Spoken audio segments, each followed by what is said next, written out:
À Toulouse, c'est une alerte inhabituelle qui vient de tomber au SAMU. Anne-Laure, une jeune médecin, doit partir en urgence avec son équipe pour un accident de la route insolite. SAMU 31 Vel, 2 au départ. Une collision sur un circuit de kart. Il y aurait un blessé grave. On part sur un accident de karting, a priori qui a bien tapé puisqu'il y a un traumatisme de la jambe droite avec une suspicion de fracture et le patient est très douloureux. Quand le soleil est au rendez-vous, le karting est une activité de plein air populaire dans la région. Dans ces petits bolides qui peuvent atteindre des vitesses très élevées, jusqu'à 90 km/h, les sensations sont garanties. Mais en cas de collision, les conséquences peuvent être plus graves que lors d'un accident de voiture, car un kart est dépourvu de carrosserie. Ah, c'est parti, c'est OK. Bonjour. Les sapeurs-pompiers sont arrivés quelques minutes plus tôt sur les lieux avec leurs infirmiers. Et ils ont heureusement déjà administré des calmants aux blessés. Il a une douleur à notre arrivée à 8 sur 10. Vous l'avez fait déjà la morphine? Ouais, déjà fait. D'accord, OK. 3 mg de morphine à 17h27. Eric, la victime, est un père de famille de 40 ans qui travaille dans le domaine spatial. Il a très mal à la cheville, probablement à cause d'une fracture.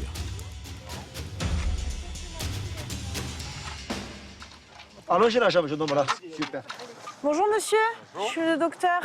Là, vous sentez quand je touche? Ouais. Vous avez des fourmis? Ouais. D'accord, bougez les orteils? Ok, super. Alors, je vous explique monsieur.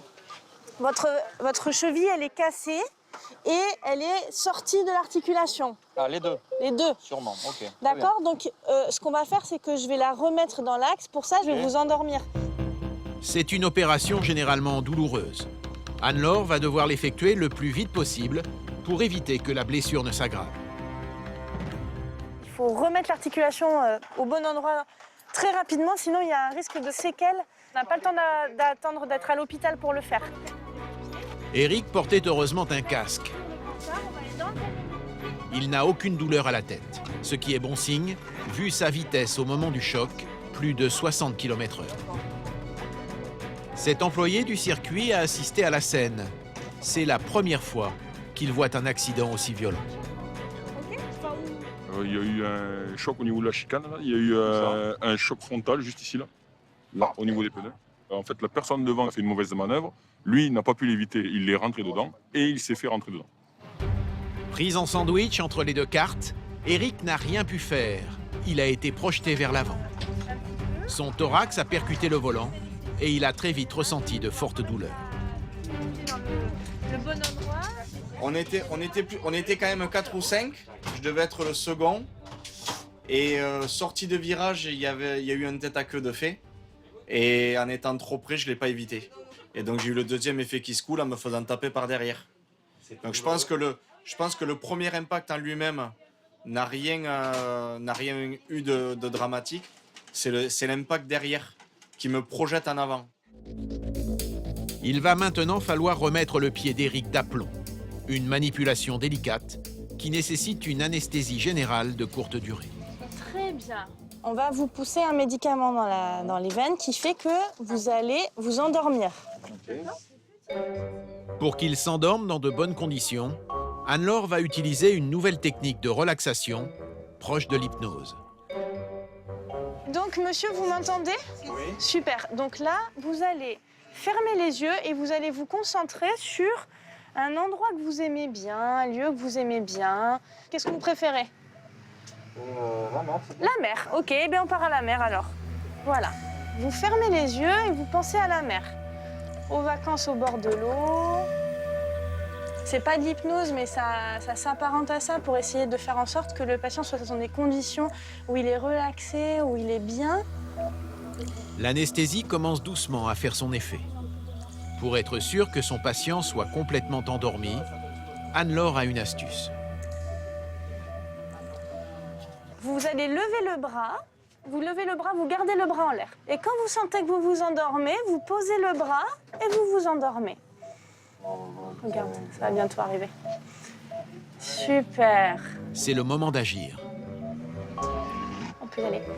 La manipulation ne dure que quelques secondes, mais le geste doit être précis. Ok, c'est bon. On y va. On met la telle, s'il vous plaît. Eric ne s'est rendu compte de rien. C'est une bonne nouvelle pour son fils et sa femme. Ils attendent le médecin, très choqués. Asseyez-vous, asseyez-vous. Madame, asseyez-vous. Non, c'est bon, c'est bon, c'est bon. C'est bon. Ah, ça va. C'est bon. Donc, tout va bien, d'accord? Ça s'est très bien passé. Pour toute la famille, c'est un ouf de soulagement. Tu dis au revoir? Monsieur, je vous dis au revoir. On y va, nous? Avec plaisir. Bon rétablissement. Eric sera opéré le lendemain. Il aura 3 mois d'arrêt de travail et 3 mois de rééducation. SAMU 31 VL2 parler. Pour Anne-Laure, c'est une petite victoire de plus. Mais vous allez voir qu'à Toulouse, d'autres interventions mouvementées l'attendent. Dans cette grande métropole du Sud-Ouest, les urgentistes en effectuent en moyenne plus de 40 par jour.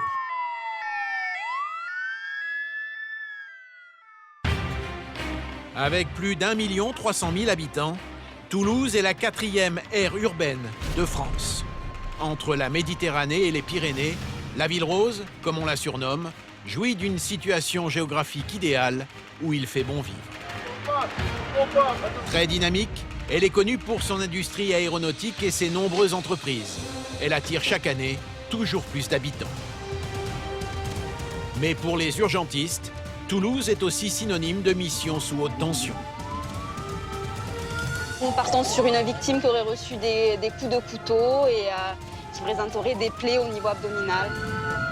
Au CHU de Purpan, chaque jour, les équipes du SAMU répondent à plus de 1600 appels. Oui, bonjour, c'est le docteur du SAMU. L'hélico part dans 3 minutes. Il y a les accidents du travail dus à une erreur d'inattention. Là, la main, elle est complètement broyée. Ou encore les accidents de la route dramatiques liés à l'alcool au volant. Là, vous aviez bu de l'alcool, c'est ça? Vous avez pris autre chose? De la bière? Ok. Et tu mets des pétards. Dans cette grande métropole qui connaît son lot de délinquance, les médecins se retrouvent aussi parfois dans des situations périlleuses. Un tiers d'entre eux sont des femmes, comme Emma, une jeune Toulousaine de 30 ans. Vous allez voir qu'elle a appris à rester sur ses gardes quand elle est en mission dans certains quartiers chauds. Il s'est énervé en fait, apparemment, ils ne savent pas l'expliquer. Monsieur, on est là pour vous aider. Est-ce que vous êtes d'accord d'aller à l'hôpital? Vous allez aussi découvrir Lise, une jeune médecin de 27 ans. Elle fait ses premiers pas au SAMU, mais sait déjà faire preuve de beaucoup de sang-froid quand il s'agit de secourir un homme en grande souffrance. La douleur, là, comment vous l'évaluez? Classé parmi les meilleurs hôpitaux publics de France, le CHU de Toulouse est aussi renommé pour son service pédiatrique, le plus important de la région. Camille, 41 ans, a choisi d'y travailler. Cette médecin spécialisée va devoir faire tout son possible pour sortir du coma une jeune enfant. Une petite fille de 4 ans qui aurait eu des convulsions, des vomissements, qui serait inconsciente depuis 25 minutes. Moi, je me demande si elle crise pas encore, cette poulette-là. C'est parce qu'elle n'a pas de réaction à la douleur. Pendant 2 mois, nous avons suivi au plus près de l'action le quotidien de ces urgentistes. À leur côté, vous allez découvrir une facette méconnue de la Ville Rose.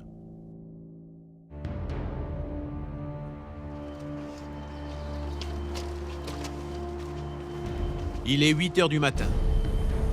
À l'hôpital Purpan, une nouvelle garde commence pour Anne-Laure. Ici, elle dure 24 heures. Ça va? On est avec... Alors, pour bien démarrer la journée, la jeune femme de 35 ans prend toujours son petit déjeuner à l'hôpital avec ses collègues. On est un service qui est un peu particulier, où on vit des choses particulières. On vit là pendant 24 heures d'affilée, donc on partage des moments difficiles en équipe, des moments de travail qui sont intenses. Donc ces moments-là, ils sont hyper importants pour justement faire en sorte que tout le monde trouve sa place et se sente bien. Ce matin, la jeune femme commence sa garde au centre de régulation. À l'hôpital, c'est la règle. Tous les médecins doivent alterner entre répondre aux appels de détresse et prendre en charge les blessés sur le terrain. Il s'est pas plaint, d'accord. Et il est tombé ou il a fait le malaise avant de tomber? D'accord, ok. Un poste qui n'est pas de tout repos et qui est souvent fort en émotion, comme aujourd'hui. Oui, bonjour, c'est le docteur du SAMU. Pendant qu'on se parle, il y a les pompiers et l'équipe du SAMU qui sont sur le chemin. Parmi les 1600 appels de détresse quotidiens, Anne-Laure doit apporter son soutien à une équipe du SAMU du Tarn, un département voisin. Objectif, rapatrier un ouvrier agricole qu'ils ont secouru. Il aurait le bras déchiqueté. D'accord. C'est une section complète de la main? Ok. Ça saigne beaucoup? D'accord. Donc le début du garrot, c'est 14 heures à peu près. L'hémorragie a été stoppée, mais sans intervention rapide, Ne quitte pas. il risque de perdre son bras. Dans la région, l'hôpital de Toulouse est le seul capable d'opérer ce type de blessure. 20 minutes plus tard, l'hélicoptère du SAMU atterrit sur le toit de l'hôpital. Contre toute attente, malgré la violence de l'accident qu'il vient de subir, l'ouvrier agricole est conscient. Ça va, monsieur? On va, Au niveau de la douleur, là. Jeanne, la médecin qui l'a surveillé pendant le transport, lui a donné des calmants. Ils ont réussi à atténuer la douleur, mais elle n'est pas rassurée par l'état de son bras. Il a été broyé par une machine qui transforme des branches en copeaux. Il est coupé du bois. Il y a une branche de bois qui s'est coincée dans le ventilateur. Il a voulu l'enlever avec la main et en fait, il l'a tiré dans le mauvais sens et du coup, le ventilateur a aspiré sa main et lui a quasiment sectionné toute la main. On va voir si le chirurgien peut faire quelque chose, mais voilà, c'est pas dit. Le blessé est un ancien légionnaire et une force de la nature. Au moment de l'accident, il était seul, mais il n'a pas paniqué. Il a appliqué des techniques de survie apprises à l'armée et a lui-même réussi à stopper l'hémorragie avec sa ceinture. Il s'est fait lui-même un garrot avec sa ceinture. Il tolère bien la douleur. Les urgentistes n'en reviennent pas. Malgré le choc, ils trouvent même la force de plaisanter avec elle. Encore un petit peu, monsieur. Non. Vous faites de l'humour? Encore un petit peu. Il vaut mieux ouvrir ton plan, rien. Il y a l'orthopédiste qui va arriver, d'accord, pour regarder. Tu veux Il n'y a plus grand chose à voir. Ça va la douleur? La machine a déchiqueté ses doigts et la paume de sa main.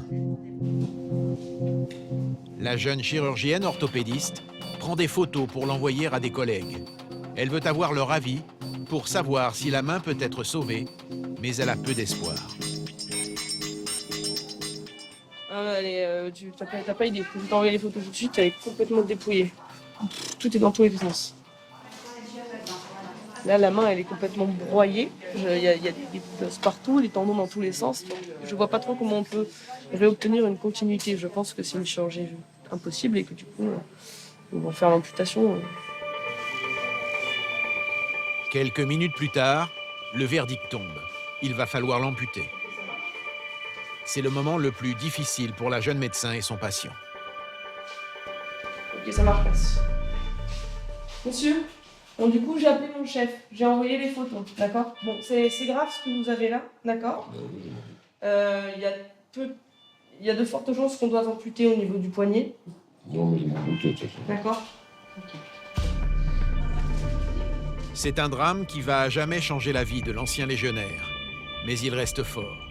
Tout s'est passé très vite et il sait qu'il aurait pu en mourir.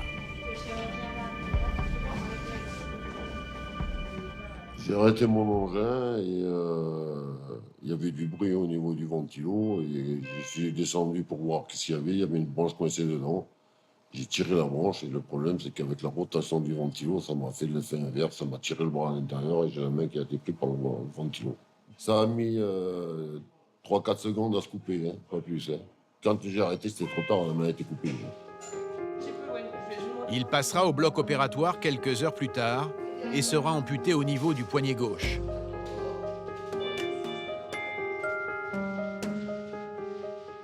Malgré le drame, le travail continue. À l'hôpital, impossible de se laisser déborder par ses émotions. Il faut repartir sauver d'autres habitants.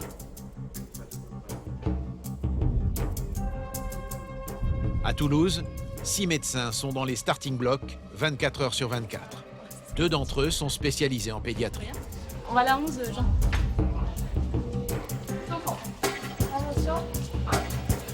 Camille a fait ce choix il y a une dizaine d'années. Pour elle, être au service des enfants a toujours été une vocation.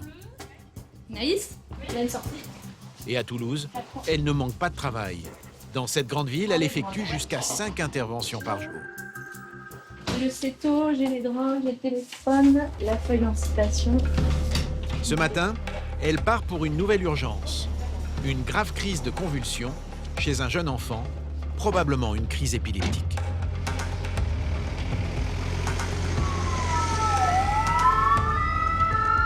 On est envoyé sur une petite fille de 4 ans qui aurait eu des convulsions, des vomissements, qui serait inconsciente depuis 25 minutes. C'est les seules infos que j'en ai. Je ne sais pas si c'est dans un contexte de fièvre ou pas, je ne sais pas si c'est une enfant qui a des antécédents. Chez un enfant, les crises convulsives sont dues à un dérèglement soudain du système nerveux. Elles se manifestent généralement par de forts tremblements ou inversement, un état de paralysie. Si elles durent trop longtemps, elles peuvent laisser de graves séquelles et même entraîner des problèmes psychomoteurs. Il peut y avoir des problèmes respiratoires, ça va être ça la première complication. La deuxième, ça peut être la persistance d'anomalies cérébrales de type crise épileptique qui se prolonge. Ça, on n'aime pas trop que ça dure trop longtemps sur plusieurs heures, quoi. Donc il faut arrêter ça. Ce serait bien qu'on arrête ça dans la première heure. Samuel va être pédiatrique sur les lieux. L'alerte a été donnée par les parents de la petite fille.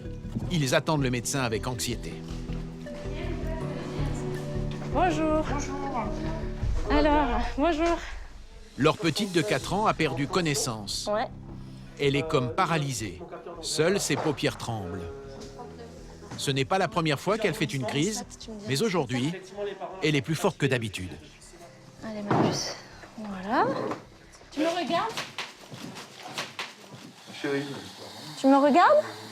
il y a du monde pour s'occuper de toi. On va pouvoir poser une voix quand même, Domi. Elle faisait quoi juste avant que ça arrive?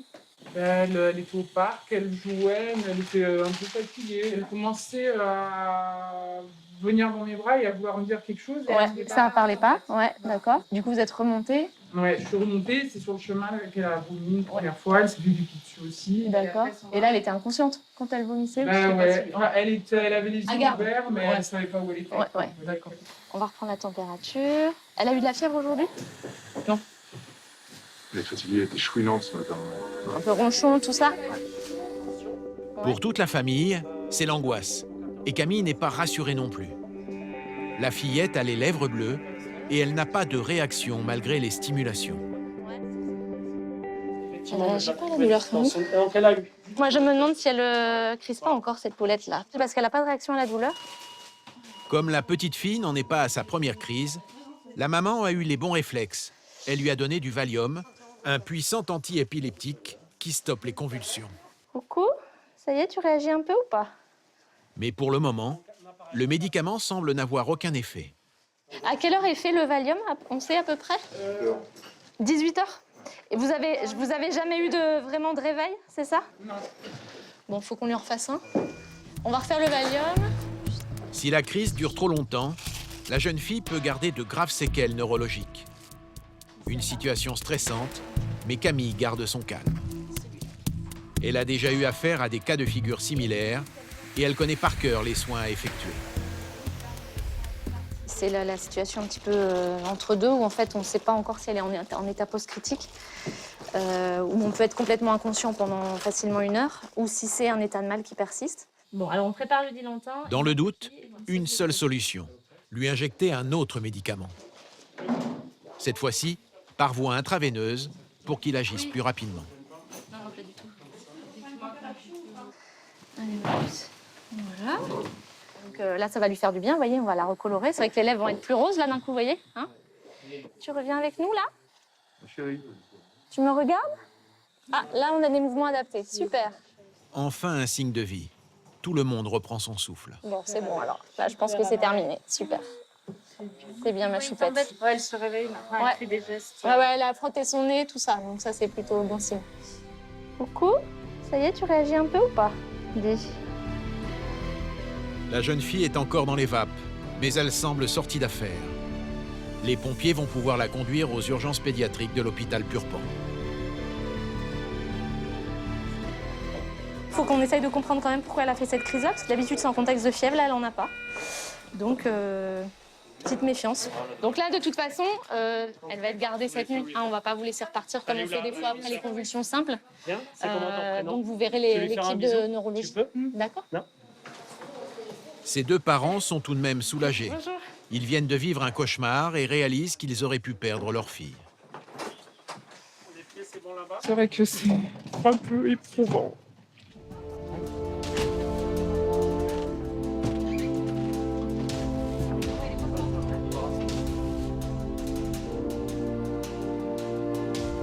Quelques minutes plus tard, à l'hôpital, la petite fille retrouve enfin ses esprits. Un peu étonnée de se retrouver là. Super poupette. Ça fait du monde là. Tu prends le masque. Ouais, quand même. Pour sa mère, c'est un soulagement et un immense moment de bonheur. On sent qu'elle est un peu dans les vapes quand même, hein. Mais ça va, ouais, c'est plutôt rassurant quand même. Allez, on y va. On vous laisse du coup. Bonne continuation. Hein. Allez, bon courage. Au revoir. Quelques jours plus tard, les analyses montreront que la petite fille souffre d'une épilepsie débutante. Elle devrait disparaître en grandissant avec un traitement. Pour Camille, c'est une nouvelle mission qui se termine bien et une fierté de plus à son palmarès. C'est assez gratifiant naturellement. C'est-à-dire même si les gens ne vous remercient pas spontanément, d'avoir aidé un enfant et sa famille, ça fait toujours du bien, quoi. La plupart des médecins travaillent au SAMU par passion. C'est aussi le cas d'Anne-Laure, du genre hyperactive. Elle aime l'action et a toujours rêvé d'intégrer le SAMU de Toulouse. D'accord. Ok, oui, bien sûr.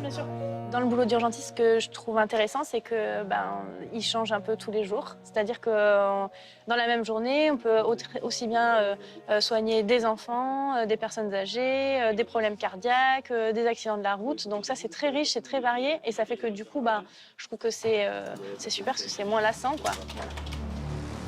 Aujourd'hui, la jeune médecin va à nouveau connaître une journée rythmée. Il est 14 h, une urgence l'attend. Sur un chantier, un homme vient de se couper avec une scie électrique. Il faut intervenir le plus rapidement possible.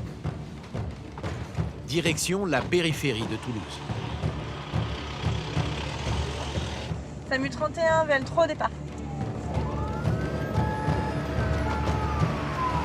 On part sur un accident de chantier. Un monsieur sur un chantier qui s'est donné un gros coup de disqueuse au niveau du ventre. D'une très large plaie, a priori, qui saigne. L'homme qui s'est blessé est un ouvrier du bâtiment. Au moment de l'accident, il avait entre les mains une disqueuse. C'est une scie qui sert à découper du métal et du béton. Anne-Laure sait que ce genre de blessure peut vite conduire à un arrêt cardiaque. S'il n'y a plus de sang et qu'on se vide de son sang, le cœur s'arrête parce qu'en fait la pompe elle peut pas fonctionner s'il n'y a pas de sang dans les vaisseaux, pas de liquide. Voilà. En France, dans le bâtiment, plus d'une centaine d'ouvriers meurent chaque année à la suite d'un accident de travail. Alors, c'est une course contre la montre qui commence, et dans le trafic toulousain, pas facile de se frayer un chemin. Là, c'est déjà l'heure du rush, ouais. On est vendredi après-midi, alors les gens ils partent en week-end plus tôt. L'accident a eu lieu à 20 km de l'hôpital, sur le chantier de cet immeuble en construction. 15 minutes plus tard, Anne-Laure et son équipe arrivent enfin. Ah, c'est là-bas. SAMU 31, VL3 arrivé sur les lieux. Sur place, c'est la sidération. Bonjour. Bonjour. Les employés ont abandonné leur poste pour porter secours à leurs collègues. Bonjour monsieur. Le blessé est un ouvrier de 53 ans, d'origine kurde. Il est très choqué, mais conscient. Vous êtes costaud, hein? Les pompiers ont réussi à stopper l'hémorragie au niveau de son ventre. C'était il y a combien de temps, monsieur? Là, t'as 40 minutes. Quand est-ce que c'était ça? 40 minutes. 40 minutes, d'accord. Ok, je regarde, hein, d'accord? La plaie est impressionnante. C'est une entaille profonde de 20 cm de long. Vous avez très mal? Non, pas. Pas trop, d'accord. Vous n'avez pas perdu connaissance, pas de malaise, hein? D'accord. L'homme ne se plaint pas, mais il a perdu beaucoup de sang. Alors le risque cardiaque n'est pas écarté. De la tête. La plaie, apparemment, donc elle est quand même importante, mais ça saigne pas. Par contre, je pense que ça a dû saigner tout à l'heure parce que le cœur est très rapide. Et ça, le cœur, il s'accélère quand on a perdu du sang. L'infirmière installe un goutte à goutte pour répandre dans les veines une solution saline. Elle permet de combler le déficit de sang et de prévenir tout arrêt cardiaque. Au moment du drame, l'ouvrier découpait du béton avec cette disqueuse. Il en a perdu le contrôle. Heureusement, ses collègues ont eu de bons réflexes. On était occupés avec le camion et tout ça, jusqu'au moment où on l'a entendu crier, en fait. Quand j'ai vu son ventre, là, et de suite, on l'a mis à plat. Et on a pris un chiffon, on a compressé, et j'ai en même temps appelé les pompiers. Anne-Laure poursuit ses examens. Sa crainte, que la lame de la disqueuse ait provoqué d'autres dégâts en s'enfonçant dans le corps de l'ouvrier. Ok, ça a saigné beaucoup plus que ça? Non. D'accord, ok. Ça fait mal? D'accord. Et là? Non. D'accord. Non, ça va. Là, ça va. Et derrière? Non, ça va. Ok, d'accord. Le risque, c'est l'hémorragie interne. Attention, pour lever. La jeune médecin va devoir effectuer une échographie pour en avoir le cœur net. Super. Attends. C'est bon, vous posez. Impeccable. Direction l'ambulance. Ça va, monsieur? Bon, ça. On va dans le camion, je vais faire l'échographie. D'accord? Attention, reste un peu. C'est normal, hein? Je dégrafe la ceinture. Très vite, l'examen confirme ses craintes. Là, t'as la vessie. Ouais. Et là, tu vois, le noir, là, ça, c'est du sang.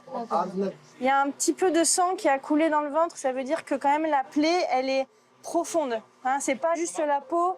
Et le muscle, c'est qu'il a saigné à l'intérieur du ventre. Donc, il va falloir le prendre en charge rapidement au bloc opératoire. Monsieur, je vois que vous grimacez. Entre 0 et 10. 0, c'est pas du tout de douleur. 10, c'est insupportable. Comme un coup de marteau. Qu'est-ce que vous mettez comme douleur, comme échelle de la douleur? Un peu piqué, voilà. Un peu piqué, Voilà. d'accord. Pour la première fois, l'ouvrier montre des signes de crispation.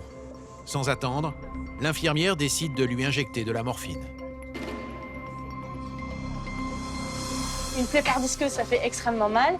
Donc il vaut mieux anticiper, mettre des médicaments pour la douleur un peu fort pour que quand tout le stress et l'adrénaline sera retombé, il n'ait pas des douleurs atroces en fait. Hein, on fait 8 de morphine. On fera l'ampoule entière parce que de toute façon, il ne va pas nous le dire s'il a mal. Si, moyen. Hein. Vous êtes coquin, vous, hein? L'ouvrier du bâtiment est un dur à cuire. Mais en apercevant ses amis et collègues à l'extérieur de l'ambulance, il se laisse gagner par l'émotion. Pourquoi vous pleurez? Vous êtes inquiet? Et vous avez peur? Non, je parle pas. Non, ça va. Non, je parle pas. Vous êtes son fils? Non, je suis mon collègue. Ah, c'est un collègue, d'accord. Ça va aller, hein? D'accord, on va l'emmener au bloc opératoire. D'accord? Dans son malheur, il s'en sort bien. En route vers l'hôpital, il réalise qu'il n'est pas passé loin de la mort.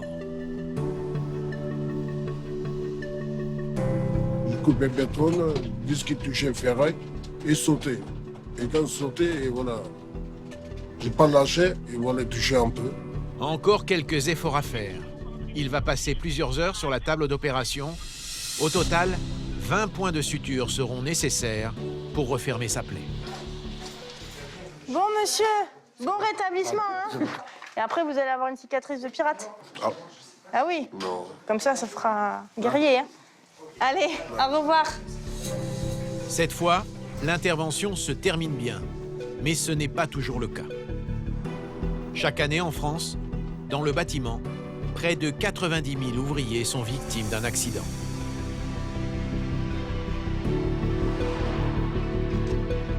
À l'hôpital, le calme est revenu. Anne-Laure et ses collègues en profitent pour se reposer et se restaurer. Mais tous le savent, la journée n'est pas terminée. À Toulouse, les nuits sont souvent animées.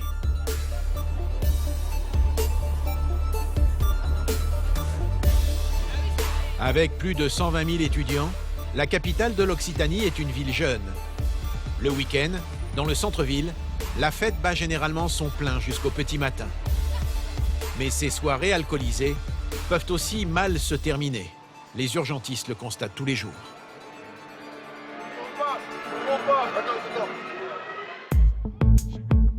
Ce soir, Xavier doit partir pour un accident de voiture qui vient d'avoir lieu. En cause, l'alcool au volant. Dans la banlieue de la ville, un homme et une femme qui rentraient après un début de soirée arrosée auraient fait un tonneau avec leur véhicule. Et ils seraient blessés.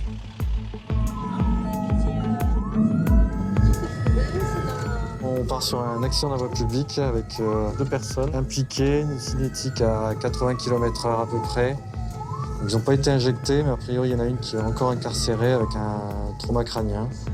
On va les revoir. Xavier est médecin urgentiste depuis plus de 10 ans. Avant d'exercer à Toulouse, il travaillait sur l'île de la Réunion, où les accidents de voiture sont très fréquents. Il est souvent intervenu sur des crashs et sait que les chances de survie dans une voiture qui fait des tonneaux sont très faibles. À leur arrivée, l'équipe du SAMU découvre l'ampleur des dégâts. Bon, il n'y a plus personne dans la voiture. La voiture a fini sa route dans le fossé. Sur cette ligne droite à 70 km/h, le conducteur en a perdu le contrôle probablement à cause de sa consommation d'alcool. Les gendarmes l'ont interpellé pour faire des examens. Par chance, il en est sorti indemne. La passagère, elle, est dans un état grave. Elle a été prise en charge par les pompiers. Bonjour. Et la conductrice a été sortie par le conducteur. Ok. Tu as une forte douleur au dos. Ouais. Et tu as une résistance au niveau du ventre, côté gauche. Bonjour madame. Je suis le médecin. Xavier doit l'ausculter. C'est une femme de 40 ans. Elle est consciente, mais elle a la tête en sang et elle souffre terriblement au niveau des vertèbres. Ouais. Qu'est-ce qui vous gêne le plus, madame? Le dos. Le dos? À quel endroit? En bas, en haut? Au milieu. Au milieu, d'accord. Le médecin s'attend au pire car la voiture dans laquelle elle se trouvait est un vieux modèle des années 80, dépourvu d'airbag. Avant d'examiner son dos, il commence par la tête pour vérifier qu'il n'y ait pas d'hémorragie cérébrale. Bah, je vous palpe un peu la tête. Vous avez mal ou pas? Oui, la tête ça fait mal. Le cou, est-ce qu'il vous fait mal? D'accord. Il fait mal là. D'accord. Beaucoup le dos. Pas de grosses douleurs au niveau de la tête. Une première bonne nouvelle. Xavier doit maintenant effectuer des palpations pour déterminer s'il y a des fractures au niveau du dos. Mais la victime est elle aussi alcoolisée, ce qui complique l'auscultation. Je vais palper un petit peu, je vous fais mal. Est-ce que je vous fais mal au ventre là? J'aimerais trop lever, justement. Pardon? J'aimerais trop lever. Alors pour l'instant, on ne pourra pas, madame, parce qu'en fait, il ne faut pas que vous bougiez, parce que comme vous avez mal au dos, on se pose la question de savoir si vous avez un problème au niveau des vertèbres. Hein? Donc on ne va pas vous mettre debout. Aucun organe vital ne semble touché. Presque un miracle, vu la violence de l'accident qu'elle vient de subir.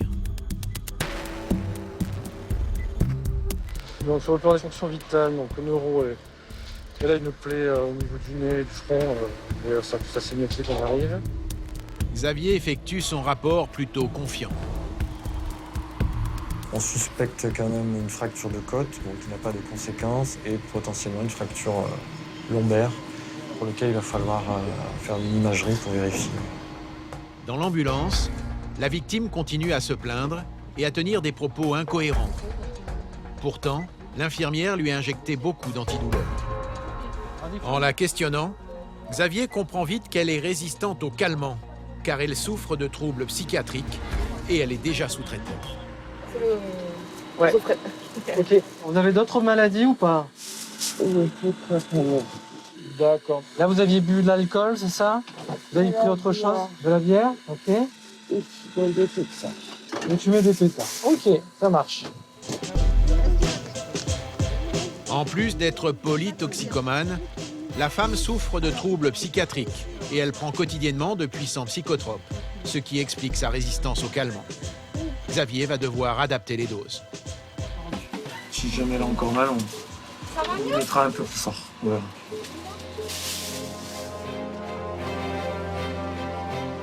Même si ses blessures semblent minimes, la passagère a réchappé à un accident qui aurait pu avoir une fin tragique. Alors, le médecin reste attentif et attentionné.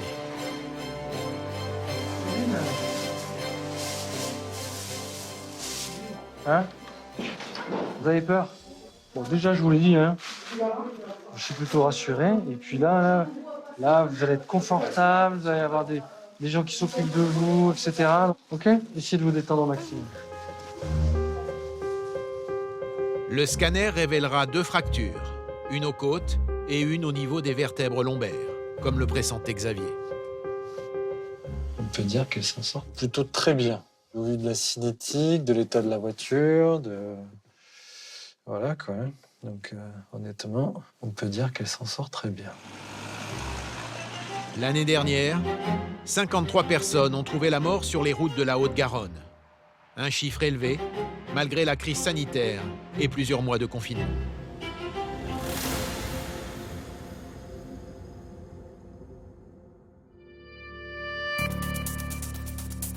Éviter ces drames et soulager leurs patients, c'est l'obsession permanente des urgentistes. Le lendemain, ils vont à nouveau être appelés pour une intervention très mouvementée. Dans la banlieue de Toulouse, un nouvel accident du travail vient d'avoir lieu. C'est Lise qui se rend sur place.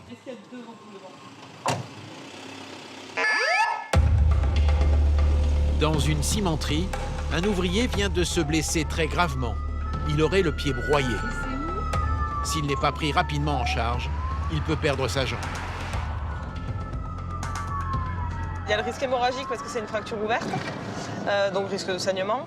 La fracture est déplacée a priori, donc ça peut comprimer des nerfs et des vaisseaux. Et donc l'urgence, c'est de remettre la fracture dans l'axe et de stopper le saignement. À 27 ans, Lise est une jeune médecin qui effectue ses premières missions au SAMU. C'est la première fois qu'elle a affaire à un cas aussi grave. C'est lui qui me fait aller là-bas. Bah, lui me dit là et après... quelqu'un sur la route là-bas. Difficile de s'y retrouver dans la zone industrielle. Mais heureusement, un employé de la cimenterie attend les urgentistes. Le gyrophare. Bonjour. Ouais. Ça marche, merci. Pour ne pas perdre une seconde, l'employé leur ouvre la voie en trottinette. Les pompiers sont arrivés quelques minutes plus tôt. Mais face à la gravité de l'accident, en l'absence de médecin, ils n'ont pu que constater les dégâts.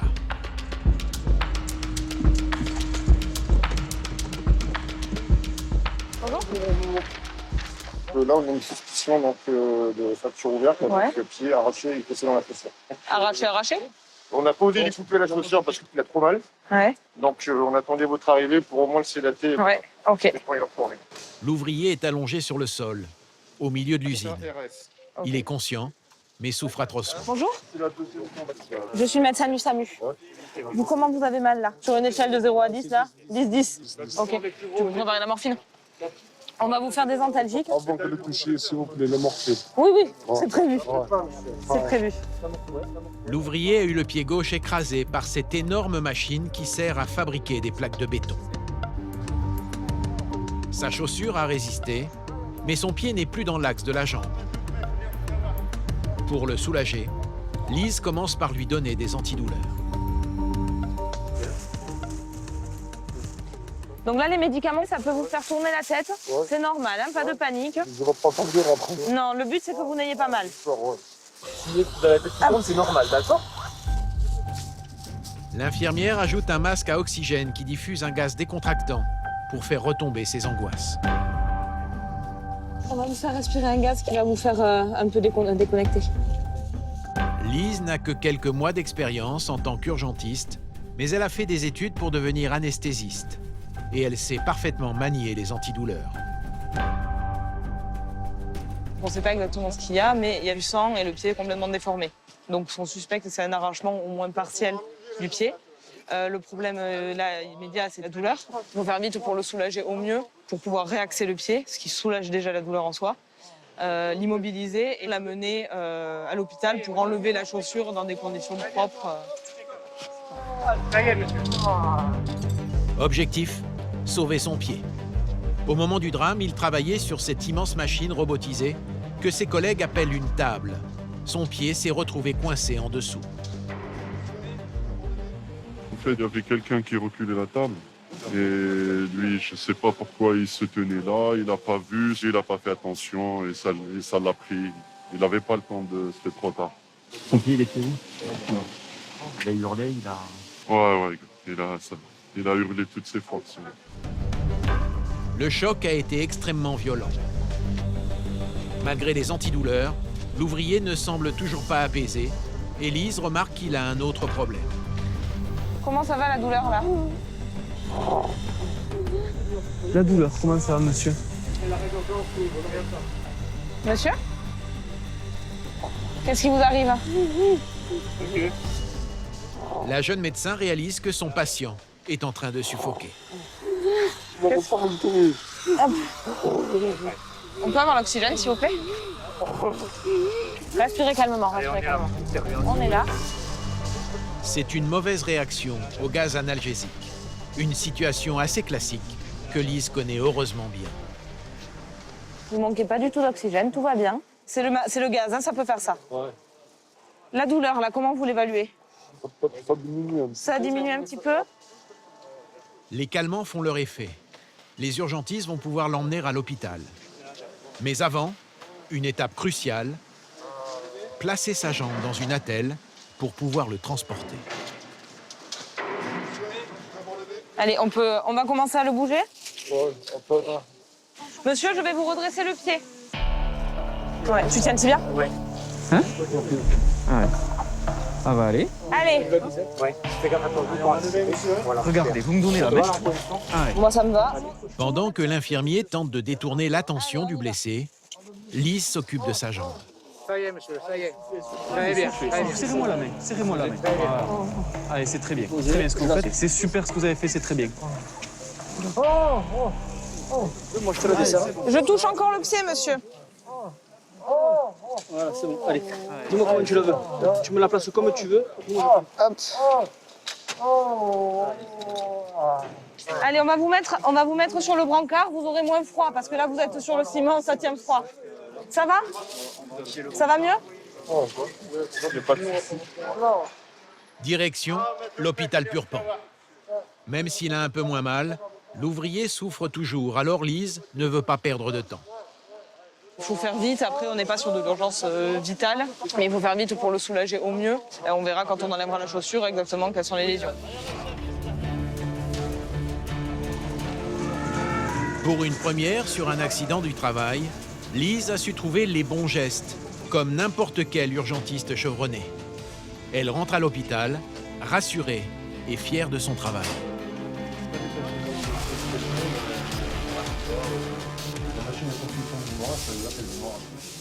Pour moi, ça s'est bien passé parce qu'au final, c'était surtout de l'antalgie et c'est des drogues que j'ai l'habitude de manipuler, donc j'ai pas trop eu de soucis. Et j'avoue que ça allait parce que je voyais pas la plaie et donc ça aide. Le blessé passera sur la table d'opération quelques heures plus tard. Il a aujourd'hui retrouvé l'usage de sa jambe.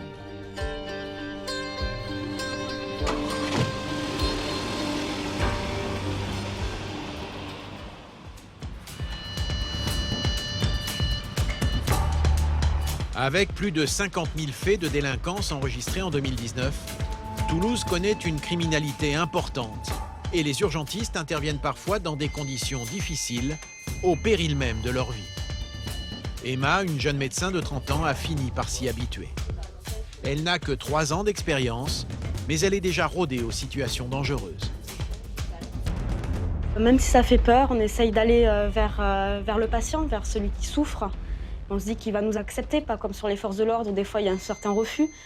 Si on a été déplacé, c'est qu'on attend que le médecin arrive et aide à désamorcer la situation, à soulager le patient. Aujourd'hui encore, la jeune médecin va avoir quelques frissons. Il est 16 h, elle part pour une intervention qui s'annonce sous haute tension. Une rixe aurait éclaté dans un quartier sensible de Toulouse. Il faut secourir un homme qui serait gravement blessé. Alors là, nous partons sur une victime qui aurait reçu des coups de couteau et qui présenterait des plaies au niveau abdominal. Donc nous allons voir un peu ce qui se passe. Il se peut que des lésions abdominales touchent des organes importants et que ce monsieur puisse nécessiter d'un bloc opératoire en urgence. Donc c'est pour ça que là, le SAMU a tout son intérêt sur les lieux de l'accident. C'est une course contre la montre qui commence. Emma va en plus devoir faire attention à sa sécurité et à celle des membres de son équipe, car la rixe a eu lieu dans un quartier où les urgentistes ne sont pas toujours les bienvenus. Elle ne sait pas si la police est déjà sur place. On va attendre quand même d'être en sécurité et être accompagné pour pouvoir intervenir, surtout qu'on n'en a pas trop encore de données sur la victime et les circonstances de la rixe qu'il y a eu. 2 véhicules des sapeurs-pompiers ont également été appelés en renfort, ce qui ne présage rien de bon. Ça nous tient L3 sur place. C'est bon pour tout le monde. Allez, on peut y aller, on ferme la voiture. Dans la cité, la tension est palpable. La jeune médecin presse le pas, mais elle va vite être rassurée en apercevant ce policier qui les attend, elle et son équipe. Bonjour. Salut. Les forces de l'ordre viennent juste d'arriver pour sécuriser les lieux. La situation est très tendue, comme en témoignent ces hurlements qui retentissent dans la cage d'escalier.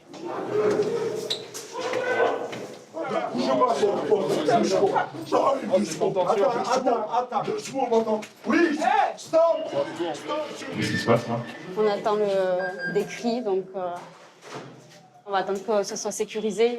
Les forces de l'ordre nous donneront le feu vert pour intervenir. Emma ne veut prendre aucun risque. Pas question de mettre en danger la vie de ses équipiers. Thomas, l'infirmier, décide tout de même de se faufiler pour obtenir quelques informations. En fait, il ne s'agirait pas d'une rixe, mais d'un forcené armé d'un couteau qui se serait mutilé et qui menacerait d'autres personnes. Tu l'as vu ou pas? Il avait un couteau dans la main, il s'est énervé en fait, apparemment, ils ne savent pas l'expliquer. Pour le maîtriser, les policiers ont dû sortir leur taser à 2 reprises.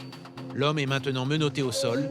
Emma va pouvoir intervenir, mais elle va avoir une mauvaise surprise. Il a quoi comme couteau? Il s'est mis quoi en fait? Non, le couteau, c'est bon, il était là. Non, mais c'est lui qui s'est mis des coups de couteau. A priori, oui. Et où c'est qu'il a les plaies? On ne sait pas, on n'a pas eu le temps parce qu'il On n'a avait pas eu le le couteau à temps. la main Ça, contre c'est le collègue. Alors que les urgentistes tentent de savoir si l'homme est blessé, il redevient soudainement agressif. Oui. On va le gars, on va... Il marche pas. Ah non, la tête. Vous avez le fauteuil? Là, il va falloir le calmer, je pense qu'on va devoir le sédater. Protéger la tête, si on peut, parce que s'il se prend le coin de l'angle... Pour essayer de l'apaiser, Monsieur, Emma engage la conversation. monsieur, regardez-moi, je suis le médecin. On va aller voir. Monsieur, Docteur, doucement. Doucement, on parle docteur. monsieur, monsieur, je suis le médecin. Monsieur, je suis le médecin. On est là pour vous. La jeune médecin fait preuve de tact, mais le dialogue s'annonce compliqué, car l'homme ne parle pas bien le français. On est là pour vous aider. Est-ce que vous êtes d'accord d'aller à l'hôpital? Monsieur, écoutez-moi. Dans ces conditions, difficile d'examiner ses blessures. Thomas, l'infirmier, ne comprend pas non plus pourquoi il est dans cet état. Il ne parle pas français, donc du coup j'ai du mal à avoir les informations. Il est agité, et on a du mal à savoir pour l'instant, on est en train de faire le point là. Alors, pour tenter d'y voir plus clair, l'infirmier décide de mener sa petite enquête. Bonjour monsieur. Auprès des proches du forcené. Qu'est-ce qui s'est... Nous en fait on est de Saint-Louis là, qu'est-ce qui s'est passé en fait? C'est lui un coup de couteau, mais pourquoi? Pourquoi? Thomas suspecte un problème psychiatrique, mais ce n'est peut-être pas la seule raison qui explique cette agressivité. Il a des problèmes de santé. Il n'a aucun problème de santé, il ne prend pas de médicaments, il n'a rien. D'accord. Il a un excellent de santé. Rien, il est... Il boit, ok. Ok. Et il a bu là. Là, il en a pris. Là, il en a pris là maintenant. De l'alcool, il a bu là. L'alcool aujourd'hui? Là, aujourd'hui, il a bu. Aujourd'hui, oui. Aujourd'hui. On ne sait pas trop. Le truc qu'il y a, c'est qu'il est alcoolisé. Oui, il est alcoolique chronique. Il est alcoolique chronique. Oui. Et après, il n'a pas de médicaments et il n'a pas d'antécédents. Mais en fait, et cette truc au couteau, c'est lui qui se fait mal tout seul. En fait, c'est une Il commence à mettre des coups de couteau partout. Tout seul, il n'a pas agressé quelqu'un, c'était sur lui en fait. L'homme ne s'est en fait jamais battu. Il s'agirait d'un conflit familial qui aurait dégénéré à cause d'une histoire d'argent. Après 15 minutes de discussion, le blessé accepte finalement de suivre les urgentistes. Emma va pouvoir l'examiner et soigner ses plaies. On va sortir de cet endroit, on va vite rouler sur Purpan pour pas se mettre là en danger. Et on va l'examiner comme on peut dans le camion. Les examens montreront que l'homme ne souffre que de blessures superficielles à la main et au dos. On va soigner là les doigts. Le nez, monsieur, s'il vous plaît. Comment? Donne-moi un papier joint, le nez, monsieur. Le nez? Oui, monsieur, s'il vous plaît. À l'hôpital, les médecins vont s'occuper de ses plaies. Il sera ensuite conduit aux urgences psychiatriques. Une fois de plus, l'intervention d'Emma et de ses collègues a été forte en émotion. Mais les urgentistes sont rodés à ce genre de situation. Oh, c'est pas tous les jours comme ça, c'est un samedi. Comme tous les samedis dans les grandes villes. Dans quelques minutes, Emma et ses collègues repartiront dans les rues de Toulouse pour sauver de nouvelles vies, au mépris du danger, avec toujours la même passion et la même détermination. Dans la Ville Rose, ils effectuent chaque année plus de 14 000 interventions.